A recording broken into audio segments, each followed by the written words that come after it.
Shalom jemaat Tuhan, mari siapkan hati kita untuk beribadah kepada Tuhan.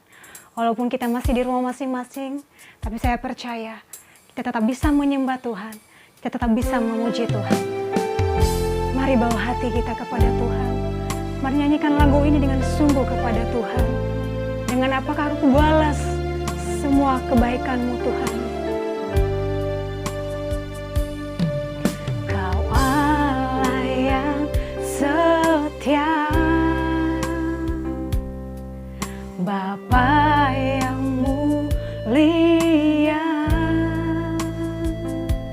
kasih-Mu besar Tuhan. Kau pulihkan hidupku, Kaulah harapanku.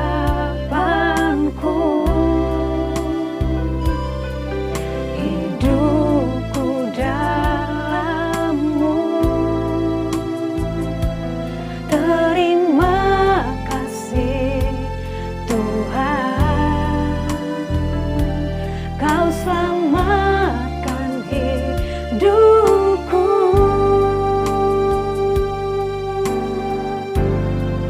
Dengan apa kan ku balas segala kebaikan-Mu.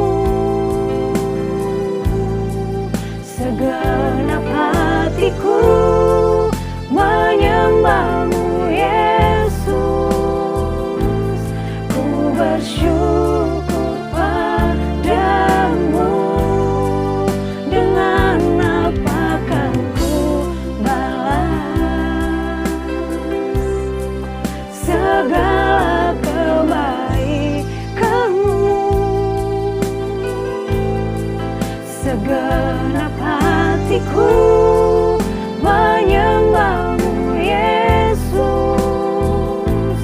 Ku bersyukur padamu selamanya. Terima kasih ya Tuhan. Terima kasih untuk kebaikan, untuk kasih-Mu dalam hidup kami sampai hari ini. Kau Allah yang setia, Bapa yang mulia, kasih-Mu besar Tuhan. Kau pulihkan hidupku. Kaulah harapanku Tuhan, Kaulah harapanku. Amin. Hidupku dalam-Mu, terima kasih Tuhan. Kau selamatkan hidupku.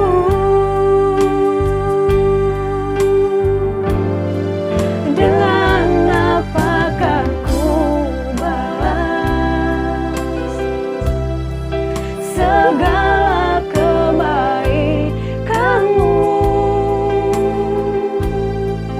Segenap hatiku menyembah-Mu Yesus. Ku bersyukur padamu. Dengan apa kan ku balas segala kebaikan-Mu. Segenap hatiku menyembah-Mu Yesus. Ku bersyukur padamu selamanya. Mari lebih sungguh katakan, dengan apa kan ku balas? Dengan apa kan ku balas segala kebaikan-Mu Tuhan. Segala kebaikan-Mu. Segenap hatiku Tuhan, segenap hatiku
bersyukur padamu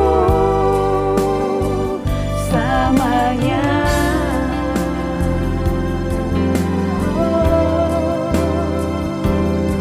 Kami bersyukur, kami menyembah-Mu Tuhan. Haleluya, haleluya. Terima kasih Tuhan buat kebaikan-Mu Tuhan, buat kasih setia-Mu. Terima kasih Tuhan, terima kasih Tuhan. Haleluya.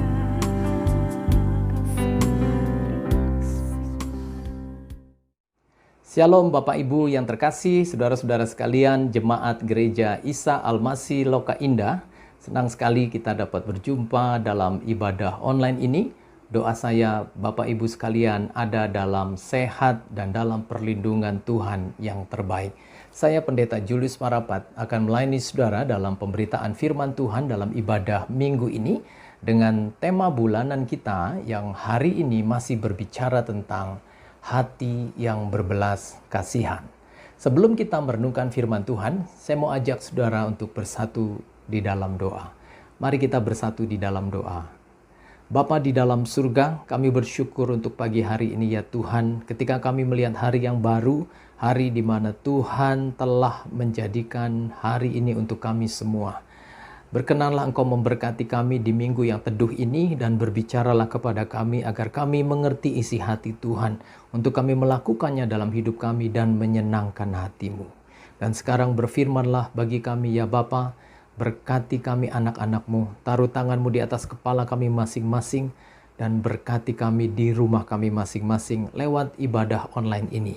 Di dalam nama Tuhan Yesus Kristus, Allah yang hidup, firman yang hidup, sumber kehidupan, kami berdoa dan menyambut firman Tuhan. Haleluya.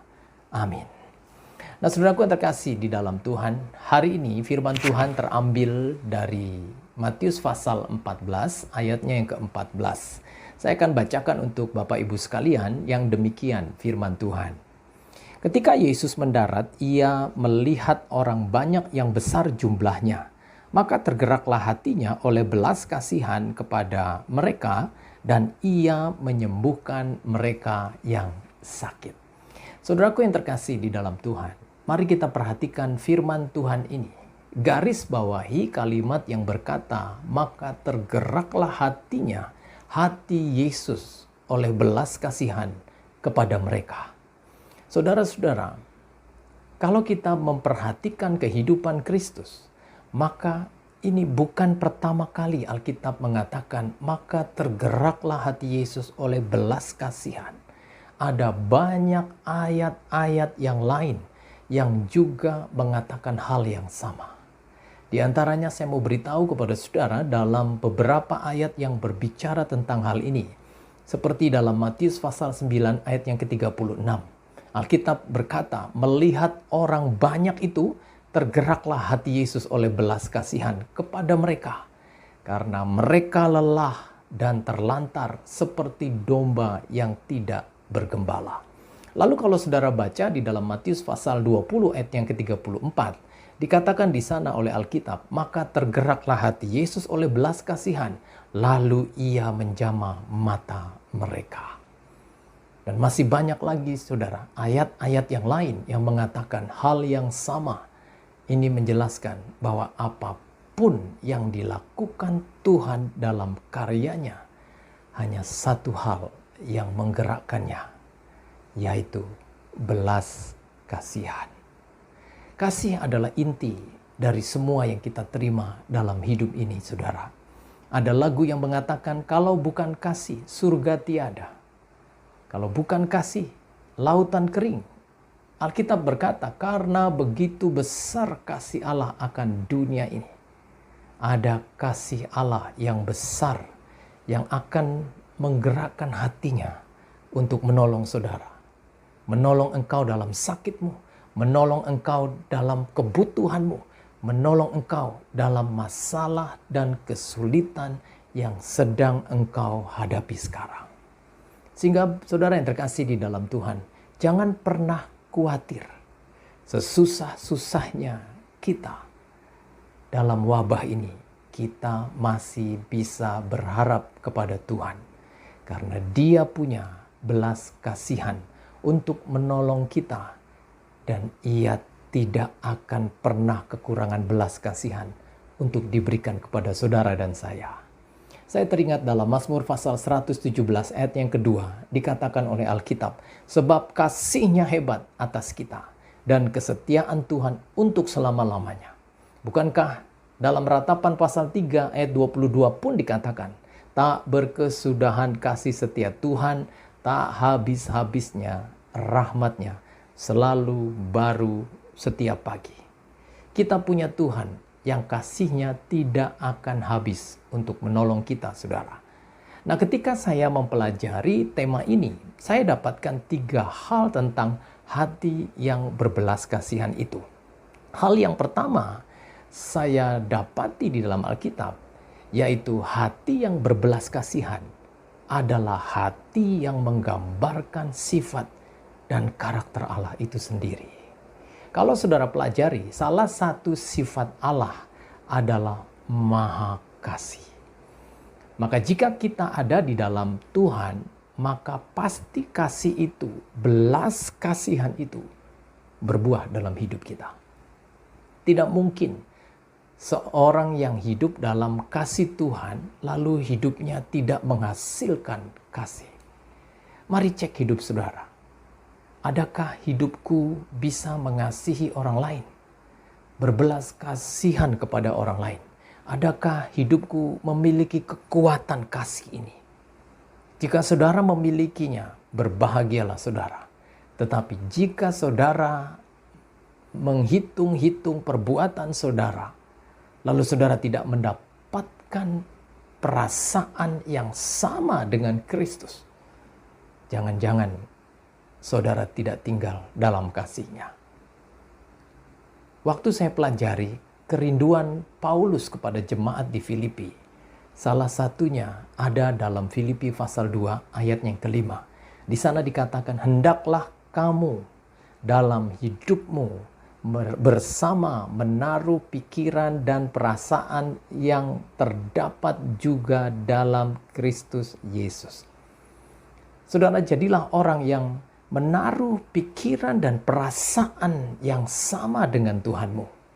Alkitab berkata, tidak mungkin seorang yang hidup dalam Tuhan tidak memiliki kasih. Apalagi kasih kepada saudara.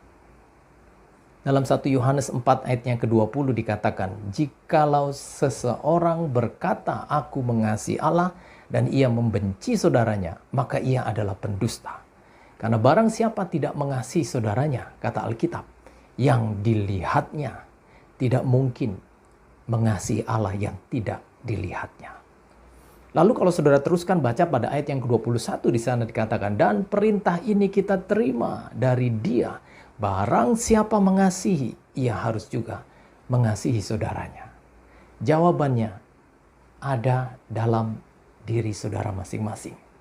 Nah, ketika belas kasihan itu menjadi sifat dan karakter Allah, maka kita yang lahir dalam Allah pasti melahirkan sifat-sifat dan karakter yang luhur ini. Kita melihat kesusahan orang lain, kita memiliki belas kasihan untuk mereka. Seperti Yesus dalam pembacaan kita ini. Lalu tergeraklah ia oleh belas kasihan, kata Alkitab, dan menyembuhkan mereka yang sakit. Hidup kita bisa menjadi alat Tuhan dalam menolong orang lain. Saudaraku yang terkasih di dalam Tuhan, jangan pernah kehilangan sifat dan karakter ini. Karena jika engkau kehilangan sifat dan karakter berbelas kasihan itu, maka itu sama seperti engkau kehilangan identitasmu sebagai orang yang sudah ada di dalam Kristus. Ketika Yesus menyelamatkan kita, saudara perhatikan, itu karena belas kasihannya. Lalu ketika Tuhan mengampuni kita, itu pun karena belas kasihannya kepada kita. Kita juga harus bisa mengampuni karena kita sudah ada di dalam Tuhan. Dan belas kasihan Tuhan itu cukup bagi kita untuk mengampuni kesalahan orang lain dan memaafkannya. Lalu hal kedua yang saya dapati tentang hati yang berbelas kasihan di dalam Alkitab ini adalah hati yang berbelas kasihan itu menjadi modal untuk kita menyelamatkan jiwa-jiwa. Kita tidak akan pernah bisa menyelamatkan orang lain jika kita tidak memiliki hati yang berbelas kasihan kepada jiwa-jiwa orang lain itu.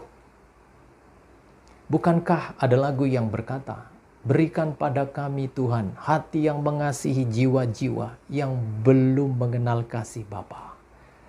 Betapa pentingnya belas kasihan kepada jiwa-jiwa untuk menjadikan kita kuat dalam melayani mereka. Kuat untuk memenangkan jiwa-jiwa yang terhilang. Karena mungkin saudaramu sendiri yang terhilang. Orang tuamu, kakak atau adikmu, keluarga dekatmu.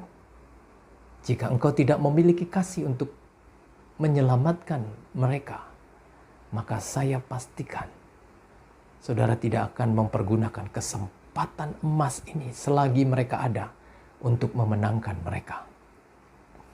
Kalau kita pelajari dalam 1 Tesalonika pasal 2 ayat yang ke-8, Paulus berkata, "Demikianlah kami dalam kasih sayang yang besar akan kamu. Bukan saja rela membagi Injil Allah dengan kamu, tetapi juga hidup kami sendiri dengan kamu. Karena kamu telah kami kasihi." Saudara perhatikan kalimat ini. Mengasihi jiwa-jiwa adalah modal pertama yang perlu kita miliki untuk memenangkan jiwa orang-orang yang terhilang. Jika Paulus memenangkan jiwa dengan kasihnya, dengan memberi hidupnya, itu sama seperti memberikan semuanya untuk orang yang kita layani. Maka tidak mungkin jika kita melayani, jika kita ingin memenangkan jiwa, lalu kita tidak punya belas kasihan yang besar untuk menyelamatkan mereka. Dan puji Tuhan, kita adalah orang-orang yang diberikan kekuatan kasih yang besar itu. Karena kita sudah hidup di dalam Tuhan, dan saya percaya Bapak Ibu adalah orang-orang yang ada di dalam kasih itu.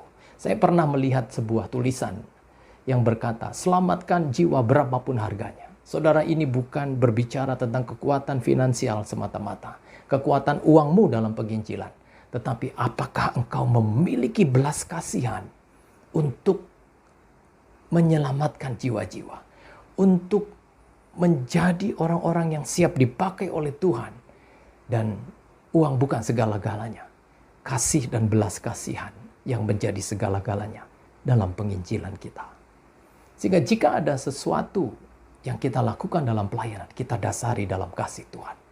Dan jika ada satu gereja yang dipenuhi dengan semangat mengasihi jiwa-jiwa ini, maka penuaian jiwa-jiwa itu akan terjadi di gereja saudara. Karena semua saudara dipenuhi oleh belas kasihan kepada jiwa-jiwa, maka gereja seperti ini akan menghasilkan orang-orang yang disebut penuai jiwa-jiwa untuk keselamatan banyak orang. Kita tidak akan bisa menyelamatkan orang lain jika kita tidak memiliki belas kasihan kepada jiwa-jiwa itu. Bukankah ada lagu yang berkata kepada kita, "Berikan pada kami hati yang mengasihi jiwa-jiwa yang belum mengenal kasih Bapa." Lalu saudara, saya pelajari hal yang ketiga. Apa kata Alkitab tentang hati yang berbelas kasihan itu? Hal yang ketiga, hati yang berbelas kasihan itu adalah hati yang melakukan perintah Tuhan dalam hidupnya. Dalam Yohanes pasal 15 ayat 9 dikatakan, Yesus berkata, "Tinggallah dalam kasih-Ku." Lalu ayat 10 dikatakan, "Jika kamu melakukan perintah-Ku, maka kamu akan tinggal dalam kasih-Ku." Saudara yang terkasih di dalam Tuhan, saya mau katakan kepada saudara, belas kasihan itu adalah hal yang besar. Maka jika itu dikatakan hal yang besar, maka tidak akan bisa kita melakukan hal yang besar ini kalau kita tidak mulai belajar melakukan perintah Tuhan mulai hari ini. Kata tinggallah dalam kasihku. Dalam Yohanes 15 ayat 19 itu menjelaskan tentang penyatuan hati kita dengan Tuhan yang kita hidup bersama dengan Dia, diikat dengan belas kasihan Tuhan yang membuat kita tinggal dalam kasih-Nya. Dan kasih Tuhan itu adalah kasih yang akan dinyatakan dalam ketaatan kita. Ini yang membuat kita, seperti yang dikatakan oleh Alkitab, melekat dengan hati Tuhan. Taat dalam melakukan perintah Tuhan adalah pintu masuk untuk tinggal di dalam kasih Bapa. Saudaraku, melakukan perintah Tuhan, ini adalah bagian kita.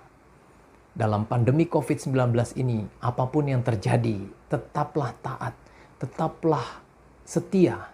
Jangan sampai iman kita gugur di tengah pandemi ini. Tetaplah percaya Tuhan ada untuk kita. Tetap lakukan perintah Tuhan. Karena keadaan boleh berubah, situasi boleh sulit. Tetapi Tuhan akan memasukkan kita dalam kasih-Nya yang membuat kita aman. Jika kita tinggal dalam kasih Bapa, maka kita pasti diselamatkannya. Lalu apakah perintah Tuhan itu?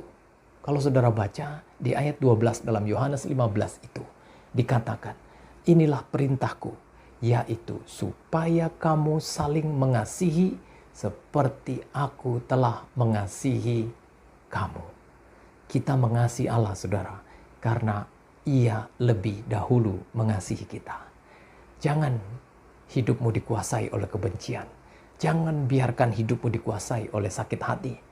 Biarlah kasih Kristus menguasai hidup kita mulai hari ini dan seterusnya.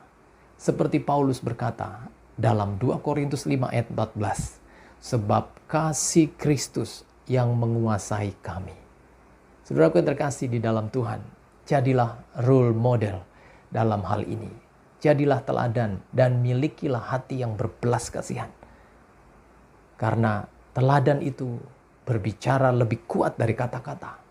Apalah artinya kata-kata jika tidak disertai perbuatan?